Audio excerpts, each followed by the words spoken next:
Guys, তো কথা হচ্ছে গাইস, আমি না সারাদিন শ্যুট তো করেছিলাম, তো সেটা এডিট করার মতো সময় পেলাম না। তো মানে এখন আমি কারণ সাইড থেকে এখন 9:30-10টা হলো আমি আসলাম, তো ভাবলাম যে তোমাদের একটা আপডেট দিয়ে দিই। কারণ হচ্ছে আমি দুদিন থেকে ব্লগ, দুদিন থেকে না, আমি এমনি কমসে কম 1 মাস থেকে আমার ব্লগ সেরকম করে এডিটিং করতে পারতেছি না, আর ছাড়তে পারতেছি না।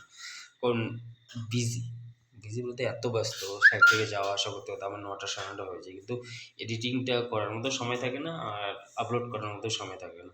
তো এখন 9:30টার সময় ব্লগগুলো আপলোড করি, সেই জিনিসটা কীরকম হবে। তো এই জন্য আমি ভাবলাম না তোমাদের, আর তোমাদের বলতে কি আমার ফেসবুকে ইউটিউবে যদি কন্টিনিউ ভিডিও আপলোড করা হয় তাতে সেটা রেঞ্জটা যেটা আছে সেটা কমে যায়।